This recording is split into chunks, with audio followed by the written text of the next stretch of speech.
Hello, and welcome to another video from the only source of information that you need to not only survive the current apocalypse, but actually enjoy it. And today's video is going to be about something very important to me, and I'm sure it's important to you, whether you'll admit to it or not. And that thing we're going to talk about is my hair. And it's the reason for it is I want to make sure everybody understands what's going on as I change my appearance. I think most of the people who've been here a long time can remember when I used to have a shaved head and clean shaved face or close cut beard, and I wore a cowboy hat and sunglasses when I first started the channel. And you remember when I made videos about that I was going to grow my hair out, and now I have grown my hair out, so I've got lots of hair. But if you've been following along, you've noticed that over time I trimmed my beard after saying I would never trim my hair or beard unless circumstances forced me to do that. And basically they did. First thing is I can't eat food when my mustache is down here. So I got to keep trimmed around my mouth just so I can eat with a little bit of comfort. It's hard to sleep with a really big beard. If you remember, my beard was probably about like this. I would wake up multiple times during the night with beard in my mouth and in my nose, or tickling me on my face. And what actually happened is I had to go to court, and I didn't want to be judged on my appearance. So I trimmed my beard and I put my hair into a single ponytail. And I liked it. You know, a few nights of sleeping without that stuff going in my face felt good. So I keep it trimmed. Now, my buddy Carlos is like, don't do that anymore. Let it grow back out. And I don't know. As time goes on, I may do that. But another thing that happened, if you remember back in the day when I first grew my dreadlocks, they were really fat, they were big and very full. And now there's hardly any hair up here, and it's old man hair. So it's like cotton candy. As soon as I take this thing off my head, it's ready to pop out. I mean, if I go anywhere, do anything, and I don't have that on, my hair just, well, here you go. It just little thin little nothings of hair that are left. If you were, say, I'm 6'3", so someone who's 7'3" could see that I'm pretty much bald on top now. Yeah, it's not totally. It's like Donald Trump bald. It's not like, you know, Curly Howard of the Three Stooges bald. So here's what's important. Here's what you need to know. The older I get, the thinner my hair gets, which means that the hair connected to my head is getting less and less and less. But see, this stuff isn't getting less and less and less. These things here, I'll show you, like, see how thick that is? Hopefully you can see how thick that is. Well, where this attaches to my head, it's about this thick. You know, that's very, very thin. And so reading up on what you can do about that, I have discovered that a lot of old people that have dreadlocks, when they get older and their hair gets thinner, the dreadlocks just break off because the hair that's connecting the dreadlock to the head is not thick enough to hold the mass of hair that they may have grown 10 years earlier. And I think that's about how old my dreadlocks are. I started when I was 40. No, I started growing these when I was 50. And now I'm 58. So this is 8 years of growth. So I've been worried about maybe trimming my hair up just to take some of the weight off of it. And one of my subscribers has recently started telling me that people who have heavy hair develop neck problems more often than people who don't have heavy hair. So that's another concern.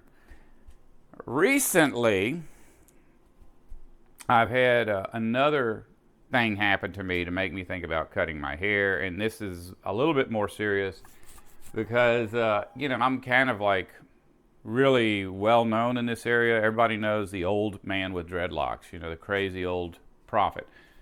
So I've already got that reputation. I don't want to be perceived as the nasty old prophet or the diseased old prophet. And here's what we're working with.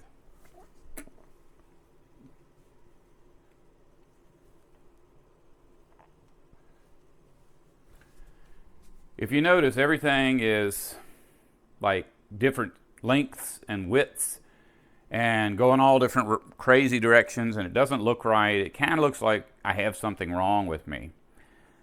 Well, I'm going to explain to you what's wrong with me. I was working on that old truck I had, not the one I have currently, but the one I had before, and I was using this grinder, and I'm grinding away on a piece of steel plate, and all of a sudden, and it was like right there. And I grabbed the switch and turned it off before it took my eyes out or burned my face off or something. But what happened is one of my dreadlocks got caught, which caused other dreadlocks to get caught, and it spooled up in that grinder. But it didn't spool up on the wire wheel. It spooled up on the shaft, so it was just burning. And this is the result. Like you notice this one, how it's curled. That was curled around the shaft of that grinder. And so that's why some of my dreadlocks look really, really horrible. So here's what's going to happen. I'm going to come over here and show you what's going on. Okay, so here's what's going on, and I'll show you one of these. Okay, this is all that's left of a dreadlock. I did not cut this off. If you notice, it's like it's not cut, it's torn. Well, I had a big old chunk of dreadlock. It was hanging there, and I kept looking at it and thinking that's going to fall off, and it's probably going to fall off at some inopportune time, like when I'm shopping at Walmart and I'm right next to another customer, and it's going to fall into somebody's grocery cart, and it's going to be really embarrassing. So what I did was I took that dreadlock and I just went. And when I did, it just came apart. Didn't take any effort whatsoever. Okay, so now we're going to look at another one. And this really does bother me. I do not want to cut my hair for anything. But I mean, the thing is, I don't want, if it was equal, like if there were two short ones right here and all the rest were long, not a problem. I just leave it because, you know, maybe people would think I did that on purpose. But what it is, I've got three that are really short and they're like all on the same side, and the other ones are really long. It looks terrible. So where is that one that I want to cut? There's one in here that's about as bad as that. Here it is.